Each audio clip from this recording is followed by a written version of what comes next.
오늘은 광복 76주년 되는 날입니다. 이 날은 우리 민족이 어둠에서 빛을 되찾은 날입니다.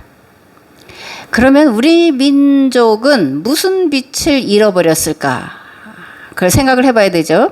우리의 사상과 가치관, 그리고 우리 민족이 이 세상을 널리 이롭게 한다고 하는 사명을 잃어버렸다라는 겁니다. 그래서 이 1945년 8월 15일에 우리가 잃어버렸던 우리 민족의 정체성, 우리 민족의 사명을 되찾은 날이다, 이렇게 생각을 합니다. 얼 빠졌다 그러잖아요. 얼이라는 건 민족 혼, 사상, 가치관, 신앙을 말하는데 우리가 잃어버렸던 것은 우리 민족의 얼이었고, 그리고 1940년 8월 15일에 다시금 이 얼을 되찾았다, 이렇게 말하고 있는 겁니다. 우리에게 진정한 광복은 무엇일까? 앞에서 말씀드린 것처럼 우리 민족의 사명 선언문을 다시 해석하여 자손들에게 가르치는 것입니다. 이것이 인류 공영에 이바지하는 길이요, 자손 만대 국가가 번영하고 번성하는 길입니다. 사명 선언문, 이게 뭔가 이제 처음 들어보시죠? 이제 좀 이따 말씀드릴 텐데, 단군이 조선을 건국할 때의 이야기 속에 들어가 있는 사상이 우리 민족의 사명 선언문이다, 제가 이렇게 말씀을 드리려고 하는 거죠. 우리의 신앙을 회복하는 길은 무엇일까? 또 이 광복절에 우리가 한번 생각을 해봐야 되는데, 계속해서 이제 출애굽기를 말씀해가면서 오늘은 유월절에 대한 의미를 되새겨 보려고 해요. 광복절과 유월절, 그죠? 일맥상통하는 것이 있는데, 우리의 신앙을 회복하는 길은 유월절의 의미를 되새기는 것이고, 유월절의 의미를 삶으로 실천하는 거다, 이렇게 생각합니다. 즉, 강팍한 마음을 버리고 긍휼히 여기고 측은히 여기는 마음으로 서로의 짐을 짊어지는 것, 그것이 우리의 신앙을 회복하는 길이다, 이렇게 생각합니다. 무엇보다 나 자신이 본래 죄인 중에 괴수라고 하는 것을 잊지 않고 늘 낮은 자리로 내려가 마땅히 섬기는 종이 되는 것, 그것이 우리의 신앙을 회복하는 길이고 그것이 유월절의 의미다, 이렇게 생각합니다. 그러나 이것은 사람의 힘만으로는 불가능한 거죠.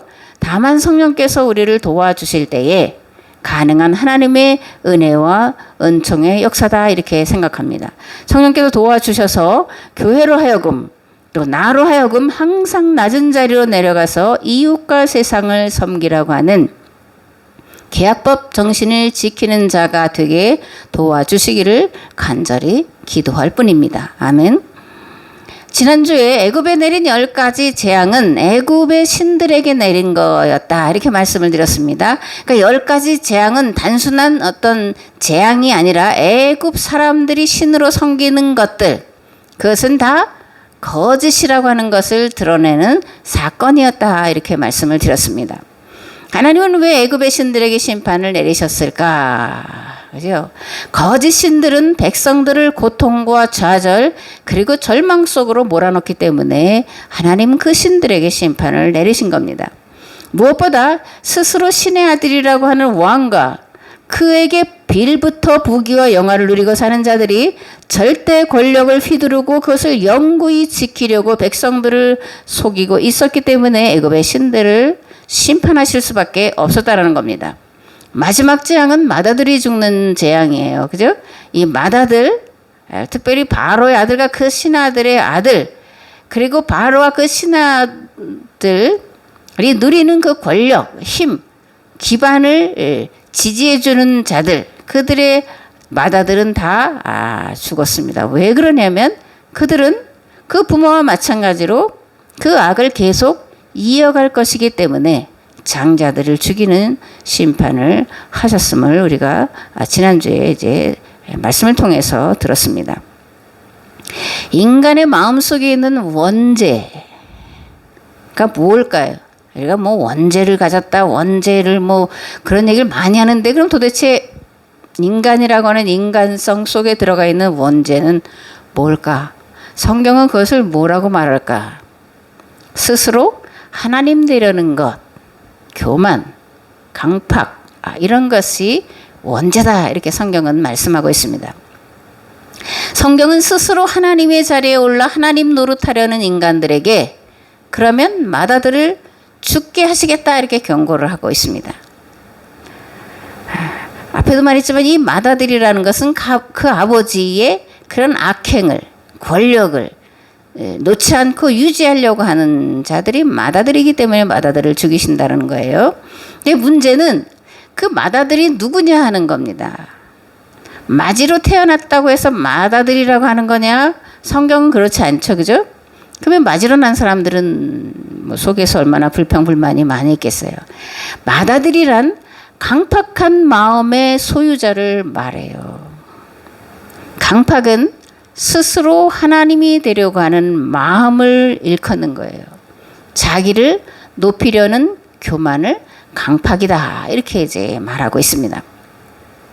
창세기 2장에 보면 하나님께서 아담에게 선악을 알게 하는 나무의 열매는 먹지 말라. 네가 먹는 날에는 반드시 죽으리라 이렇게 이제 말씀을 하고 계시는데 3장에 가보면 이것이 변형되죠. 뱀이 여자에게 와서 묻습니다. 하나님이 참으로 너에게 동산 모든 나무의 열매를 먹지 말라고 하시더냐. 여자가 뱀에게 말하되 동산 나무의 열매를 우리가 먹을 수 있으나 동산 중앙에 있는 나무의 열매는 하나님의 말씀에 너희는 먹지도 말고 만지도 말라 너희가 죽을까 하노라 하셨느니라. 뱀이 여자에게 이르되 너희가 결코 죽지 아니하리라. 너희가 그것을 먹는 날에는 너희 눈이 밝아져 하나님과 같이 되어 선악을 알 줄 하나님이 아심이니라. 여자가 그 나무를 본즉 먹음직도 하고 보암직도 하고 지혜롭게 할 만큼 탐스럽기도 한 나무인지라. 여자가 그 열매를 따 먹고 자기와 함께 있는 남편에게도 주매 그도 먹은지라. 이에 그들의 눈이 밝아져 자기들이 벗은 줄을 알고 무화과 나무 잎을 엮어 치마로 삼았더라. 아멘. 선악과 사건은 죄의 속성 또는 원죄, 인간성이 무엇인지를 우리에게 분명하게 보여주고 있습니다. 죄의 속성, 뭐라 그랬죠? 강팍. 강팍은 하나님과 같아지는 거다 이렇게 말씀을 드렸습니다. 뱀이 하와에게 유혹하잖아요. 내가 선악과를 따먹으면 하나님같이 될 거야. 그래? 하나님같이 된다는 말은 무슨 뜻일까? 자기 마음대로 할 수 있게 된다라는 거예요. 마귀는 하와에게 내가 하나님 같아진다고 말합니다. 즉 내가 원하는 대로 내 뜻과 내 계획대로 마음껏 할 수 있어 라고 이제 부추기고 있는 거죠. 마귀가 할 수 없는 게 있어요. 마귀가 절대로 할 수 없는 게 있습니다. 무엇일까? 낮아지는 거죠. 섬기는 거고 희생과 헌신입니다. 마귀는 죽었다 깨나도 이것을 할 수가 없어요. 반대로 마귀가 잘하는 것이 있습니다. 높아지는 것, 섬김 받으려는 것. 그것은 마귀의 주특기예요. 그리고 성경은 이것을 교만이다, 강팍이다 이렇게 말을 하고 있습니다. 마귀의 주특기, 다시 한번 말씀드리면 거짓말을 하는 거예요. 거짓말에 압이다 이렇게 예수님이 이제 마귀를 말씀하죠. 거짓말로 뭘 하냐? 하나님을 왜곡시키는 거예요. 하나님 말씀을 변질시키는 겁니다. 거짓말로 인간의 본성인 탐욕을 불러일으키는 거예요.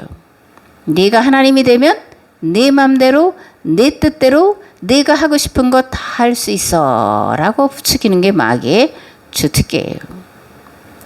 또 마귀는 거짓말을 잘한다고 말했죠. 근데 그 가장 큰 거짓말은 뭐냐면 선악과를 따먹어도 죽지 않는다라는 거예요. 성경 그런데 죽는다 이렇게 말씀을 하고 있습니다. 죄의 삭은 사망이다.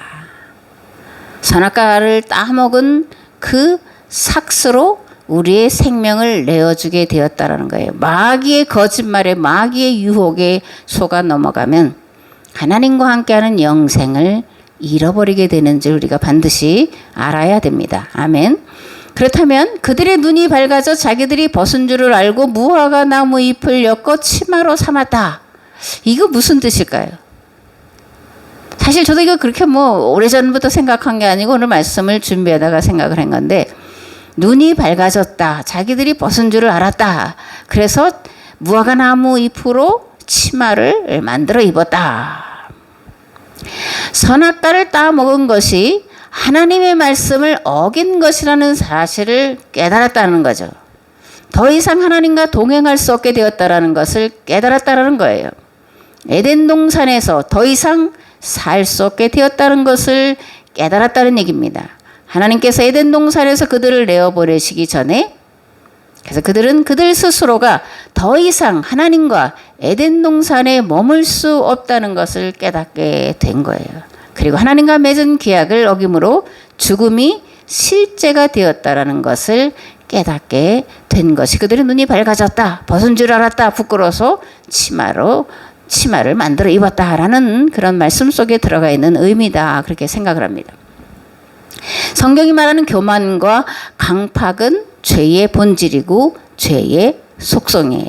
교만과 강팍은 스스로 자신을 하나님의 자리에 올려놓고자 하는 것입니다. 하나님께서 바로의 마음을 강팍케 하셨다라고 출애굽기에 계속되어 있는데, 그건 바로와 그 바로가 가진 권력의 속성이 무엇인지를 잘 말해주고 있는 그런 단어입니다.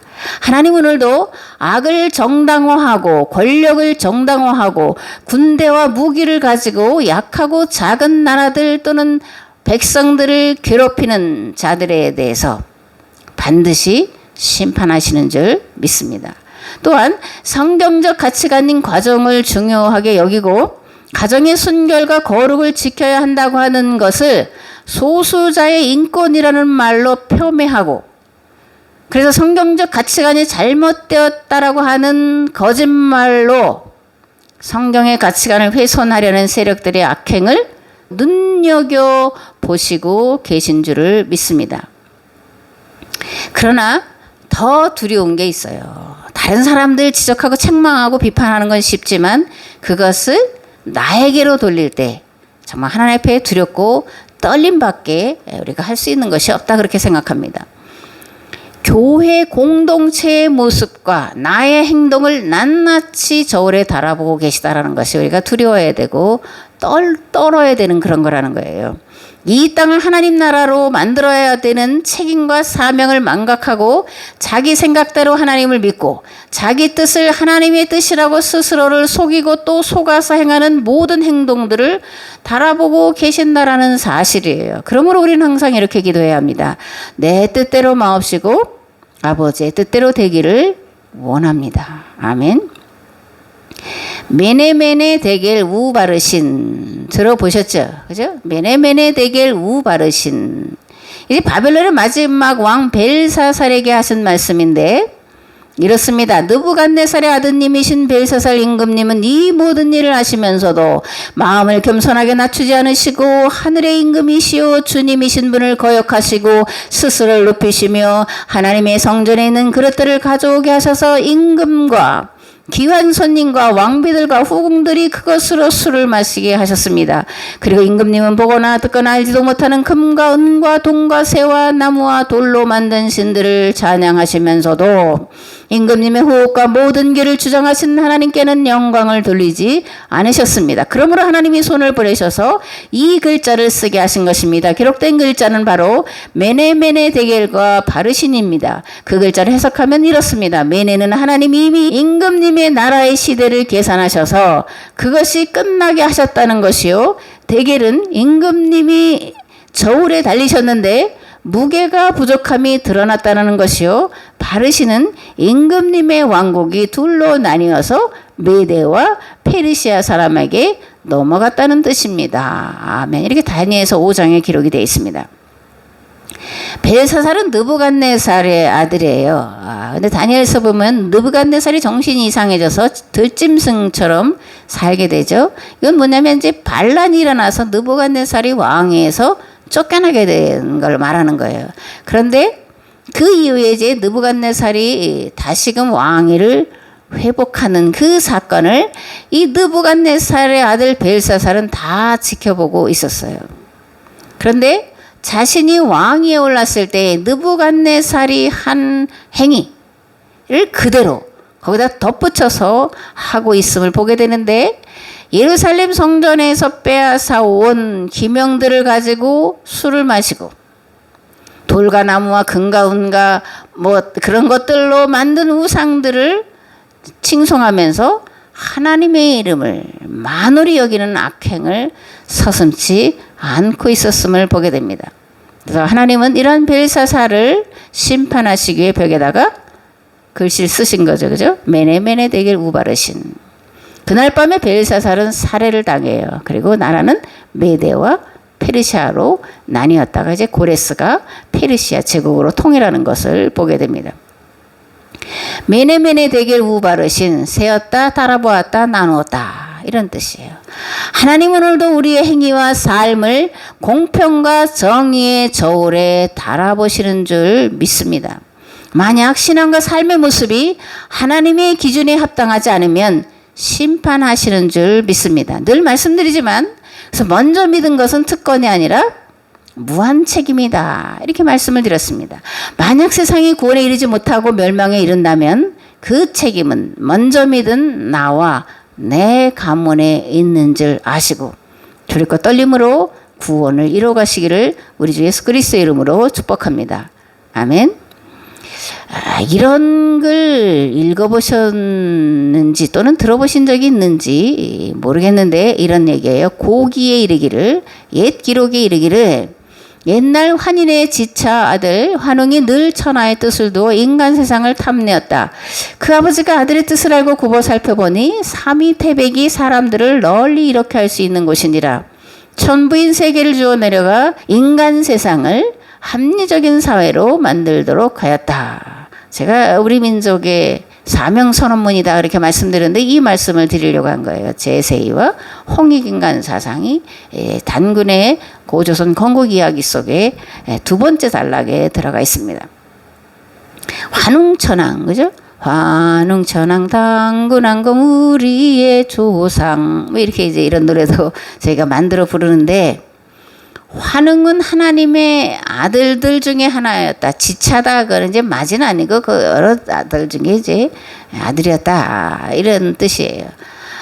환인 하나님의 지차인 환웅이 있었는데 세상에 대해서 늘 뜻을 가지고 있었다, 그런 거예요. 근데 환웅이 이 세상에 대해서 가진 뜻은 뭐냐면 세상을 널리 이렇게 하고자 하는 마음이었다라는 겁니다. 그래서 환인은 환웅의 이러한 뜻을 알고 백두산에 내려보냈는데, 그래서 환웅이 삼위태백이라는 곳에 내려와서 신실을 베풀고 거주하면서 그것을 합리적인 사회로 진화시켰다, 이렇게 말씀을 하고 있습니다. 이것은 우리 민족이 이 세상을 대하는 자세가 어떠해야 하는지를 밝히 보여주는 내용이에요. 즉 우리 민족은 이 세상에 대한 무한 책임을 가진 민족이요, 세상을 사람이 살만한 곳으로 만들어야 할 무한 책임이 주어졌다는 것을 말하고 있는 겁니다. 바로처럼, 벨사살처럼, 헤롯처럼 스스로 신의 자리에 올라 자기 마음대로 통치하고 지배하려는 강팍한 마음을 버리고 세상을 하나님의 마음과 하나님의 뜻을 따라 섬기는 민족이 되어야 한다는 것을 잘 보여주고 있는 우리 민족의 사명 선언문이다, 이런 거예요. 출애굽기 12장 1절에서 17절 말씀을 봉독을 하겠습니다. 여호와께서 애굽 땅에서 모세와 아론에게 일러 말씀하시되 이 달을 너희에게 달의 시작 곧 해의 첫 달이 되게 하고 너희는 이스라엘 온 회중에게 말하 이르라. 이 달 열흘에 너희 각자가 어린 양을 잡을지니 각 가족대로 그 식구를 위하여 어린 양을 취하되 그 어린 양에 대하여 식구가 너무 적으면 그 집의 이웃과 함께 사람 수를 따라서 하나를 잡고 각 사람이 먹을 수 있는 분량에 따라서 너희 어린 양을 계산할 것이며 너희 어린 양은 흠없고 1년 된 수컷으로 하되 양이나 염소 중에서 취하고 이달 열나흘 날까지 간직하였다가 해질 때에 이스라엘 회중이 그 양을 잡고 그 피를 양을 먹을 집 좌우 문설주와 인방에 바르고 그 밤에 그 고기를 불에 구워 무교병과 쓴나물과 아울러 먹되 날것으로나 물에 삶아서 먹지 말고 머리와 다리와 내장을 다 불에 구워 먹고 아침까지 남겨두지 말며 아침까지 남은 것은 곧 불사르라. 너희가 그것을 이렇게 먹을지니 허리에 띠를 띠고 발에 신을 신고 손에 지팡이를 잡고 급히 먹으라. 이것이 여호와의 유월절이니라. 내가 그 밤에 애굽 땅에 두루다니며 사람이나 짐승을 막론하고 애굽 땅에 있는 모든 처음 난 것을 다 치고 애굽의 모든 신을 내가 심판하리라. 나는 여호와라. 내가 애굽 땅을 칠 때 그 피가 너희가 사는 집에 있어서 너희를 위하여 표적이 될지라. 내가 피를 볼 때에 너희를 넘어가리니 재앙이 너희에게 내려 멸하지 아니하리라. 너희는 이 날을 기념하여 여호와의 절기를 삼아 영원한 규례로 대대로 지킬지니라. 너희는 이래 동안 무교병을 먹을지니 그 첫날에 너희는 이래 동안 무교병을 먹을지니 그 첫날에 누룩을 너희 집에서 취하라. 무릇 첫날부터 일곱째 날까지 유교병을 먹는 자는 이스라엘에서 끊어지리라. 너에게 첫날에도 성회요 일곱째 날에도 성회가 되리니 너희는 이 두 날에는 아무 일도 하지 말고 각자의 먹을 것만 갖출 것이니라. 너희는 무교절을 지키라. 이 날에 내가 너희 군대를 애굽 땅에서 인도하여 내었음이니라. 그러므로 너희가 영원한 규례로 삼아 대대로 이 날을 지킬지니라. 아멘. 유월절과 무교절에 대한 그런 말씀이죠. 유월절이 있는 달로 해의 첫 달이 되게 하라. 이렇게 말씀합니다. 무슨 의미일까요? 유월절을 잊어버리지 말아라. 그죠? 새해를 시작하면서 온 가족의 마음과 생각에 유월절을 되새겨 주라는 거예요. 그렇다면 유월절의 의미가 뭘까? 우리가 생각을 해봐야 되죠. 첫 번째로 애굽의 종살이에서 해방된 것을 말합니다. 매년 첫 달 14일에 유월절을 기념하라는 것은 너희를 애굽 땅 종되었던 곳에서 인도해 내신 하나님을 잊지 말라는 것이요. 너희가 종이 되어 고통과 억압과 착취를 당했었다라는 것을 기억하고 그러므로 너희는 남을 종으로 삼아 부리고 압제하지 말아야 한다는 것이요. 가난한 자, 고아와 과부와 나그네를 돌보라는 하나님의 말씀을 반드시 기억하고 실천해야 한다는 것을 말씀하고 있습니다. 두 번째로 어린 양의 피로 장자를 죽이는 재앙이 넘어갔다라는 것은 죄를 용서받았다라는 것을 말하는 거예요. 근데 이보다 더 중요한 것은 장자를 죽이는 재앙을 피할 길을 보여주셨다라는 거예요. 애굽의 모든 장자를 죽이는 사건에 이스라엘이라고 예외가 됐냐? 아니죠. 다만 장자를 죽이는 재앙을 피할 길을 주셨다라는 거예요. 만약에 애굽 사람들도 이렇게 보니까 이스라엘 사람들이 이상한 일을 하고 있네. 뭘까 하면서 따라했다면 그들도 살았죠. 그죠? 살았을 겁니다. 만약에 그 이스라엘 사람들의 집에 들어갔더라면 그들도 다 살았을 거예요. 유대인이라고 또는 이스라엘인이라고 구별하거나 나누는 것이 절대 아닙니다. 피할 길을 주실 때 그 말씀을 따라 행한 자는 살 것이고 거역한 자는 죽는다라는 것을 말씀을 하고 있습니다. 유월절 어린 양을 잡아서 그 피를 문설주에 바르라. 그러면 그 피를 보고 재앙이 넘어가겠다 이렇게 말씀을 하시죠.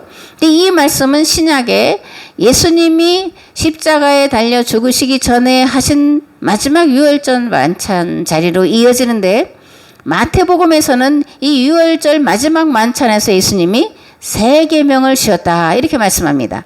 새 계명을 너에게 주노니 서로 사랑하라. 내가 너희를 사랑한 것 같이 너희도 서로 사랑하라. 너희가 서로 사랑하면 이로써 모든 사람이 너희가 내 제자인 줄 알리라. 누가복음에는 이렇게 되어 있습니다. 저녁 먹은 후에 잔도 그와 같이 하여 이르시되 이 잔은 내 피로 세우는 새 언약이니 곧 너희를 위하여 붓는 것이다. 예수님과 제자들이 맺은 새 계약은 예수님의 피, 즉 십자가와 죽으심을 통해 맺는 것이요. 이 새 계약을 이루는 방법은 서로 사랑하는 거다 이렇게 말씀하고 있습니다. 근데 이 말씀을 이렇게 바꿔볼 수 있지 않을까 그렇게 생각을 하는데 새 계명을 너에게 주노니 서로 사랑을 뭘로 바꿀까요? 서로 용서하라. 내가 너희를 용서한 것 같이 너희도 서로 용서하라. 너희가 서로 용서하면 이로써 모든 사람이 너희가 내 제자인 줄 알리라. 내가 희생과 용서의 유월절 어린 양이 된 것처럼 너희도 세상을 구원할 희생과 용서의 어린 양이 되라. 아멘. 세 번째로 강팍하지 말라는 겁니다. 애굽의 모든 장자가 죽은 것은 그들의 마음이 강팍했고 교만했기 때문이었습니다. 강팍. 제가 앞에서 뭐라 그랬죠? 스스로를 신의 자리에 올려놓고 자기 마음대로 통치하고 지배하려는 마음을 강팍이다 이렇게 말씀을 드렸습니다. 6월절의 의미는 매년 새해를 시작하면서 자녀들에게 강팍하지 말아라. 강팍하는 자는 반드시 심판을 받고 멸망에 이르리라는 것을 경고하라. 그렇게 말씀하고 있는 것을 볼 수 있습니다. 네 번째로 가족 수대로 양을 잡아라. 양이 너무 크면 가족 수에 비해서 양이 너무 크면 이웃집과 양을 잡을 수 없는 이웃집과 함께 나눠라. 그런 말씀이에요.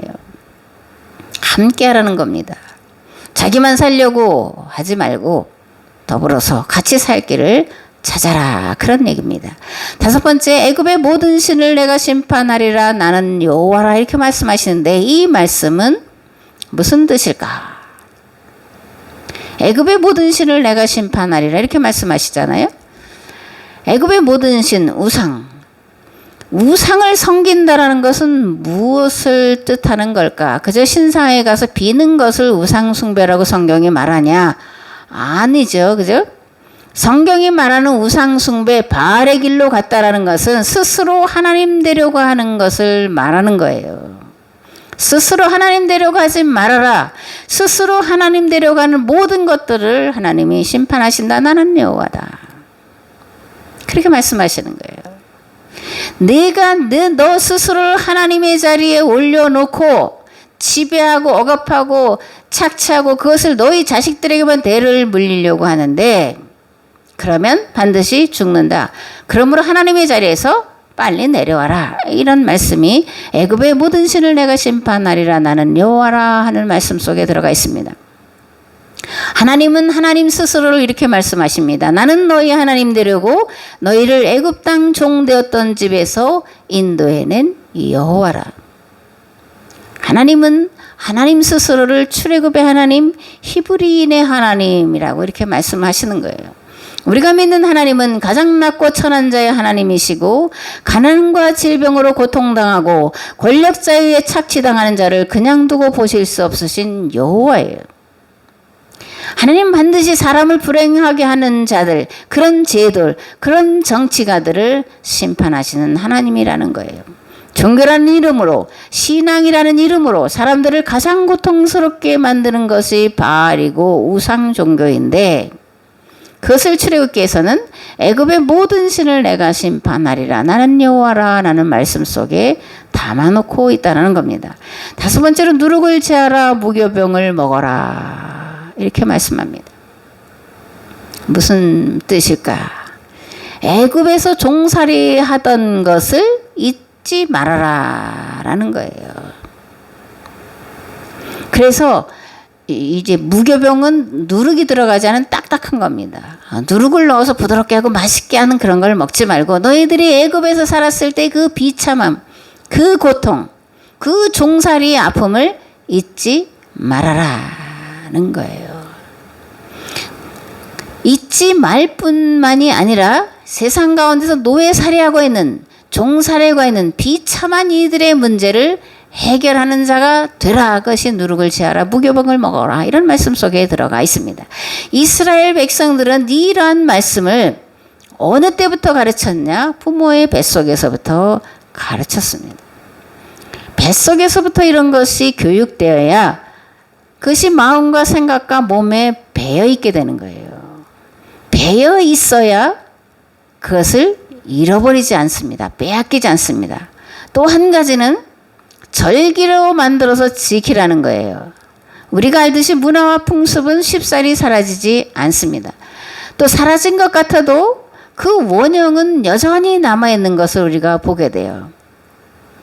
모세는 신명기 6장에서 6월절 절기의 원형뿐 아니라 그 의미를 잊지 않도록 교육하라고 말씀합니다. 2마리 토끼를 잡아라 이런 얘기가 되는 거죠.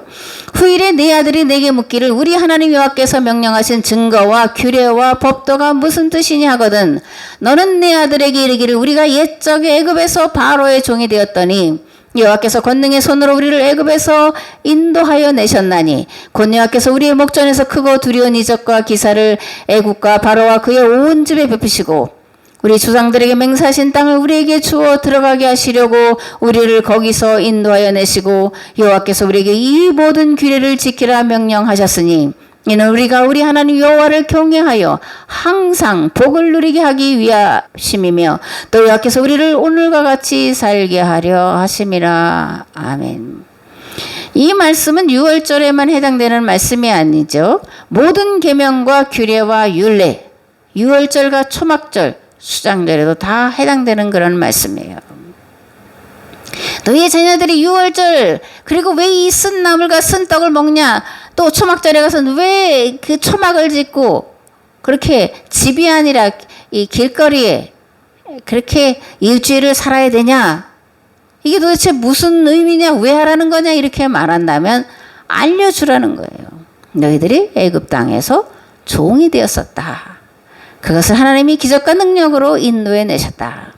그리고 우리를 약속의 땅 가나안 땅에 들여보내시면서 이 땅에서 종으로 노예로 살아가는 자들을 풀어 자유케 하라고 하셨다. 이걸 잊지 말아야 된다. 이걸 잊지 않고 지키면 항상 복을 누리게 될 것이기 때문에 너희들은 반드시 이것을 지켜야 된다 라고 가르치라고 신명기에서 말씀을 하고 있는 거죠.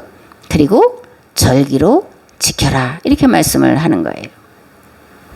그렇다면 오늘 유월절의 의미는 뭘까? 지금도 유대인들은 유월절이 되면 닭을 잡아서 죽입니다. 벌써 10년은 됐을 텐데 그 이스라엘 갔다 왔는데 마침 그때 이제 유월절 절기가 시작되는 그런 때인데 닭장차에 닭들이 빽빽하게 실려가요. 한 600만 마리가 유월절에 그렇게 희생이 된다고 합니다.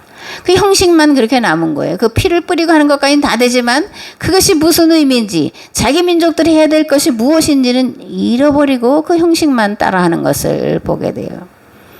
여호와의 증인이나 하나님의 교회가 요즘에 유월절을 지켜야 구원받아 이렇게 말하는 거 들어보셨나요? 유월절을 지켜야 돼, 또는 초막절을 지켜야 돼, 이렇게 이제 말을 합니다. 그래야 구원받는다라고 말해요.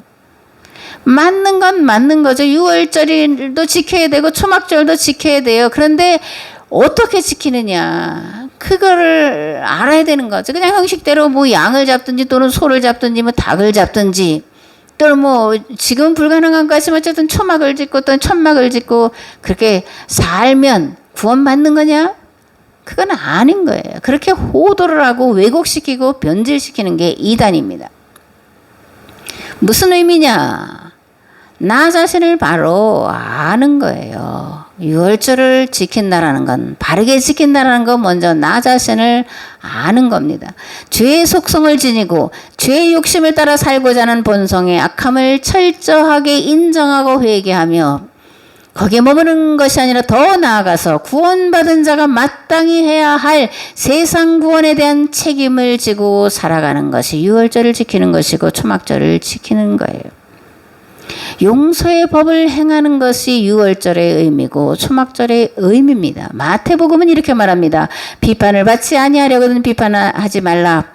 너희가 비판하는 그 비판으로 너희가 비판을 받을 것이요 너희가 헤아리는 그 헤아림으로 너희가 헤아림을 받을 것이니라. 사도 바울은 에베소서에서 이렇게 말합니다. 서로 친절히 대하며 불쌍히 여기며 하나님께서 그리스도 안에서 여러분을 용서하신 것과 같이 서로 용서하십시오. 갈라디아서에서는 이렇게 말합니다. 여러분은 서로 남의 짐을 져 주십시오. 그렇게 하면 여러분이 그리스도의 법을 성취하실 것입니다. 유월절 절기와 광복절 절기의 의미를 어떻게 우연찮게, 우연이란 말이 좀 그렇지만 어쨌든 우연찮게 유월절 절기와 광복절이 이제 합쳐진 날에 이 말씀을 전하고 있습니다.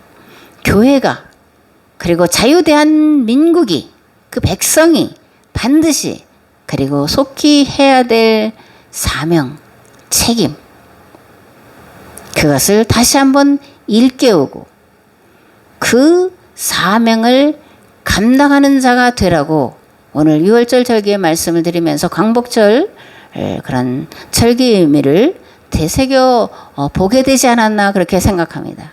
오늘 우리 민족에게 주어진 사명 선언문을 잊지 마시고 또 교회에게 주어진 세상에 고통당하는 자들을 풀어 자유케 하라고 하는 그런 말씀을 우리가 지켜 행함으로 이 어려운 난제들을 해결하는 교회와 성도가 되시기를 우리 주 예수 그리스도의 이름으로 축복합니다. 아멘.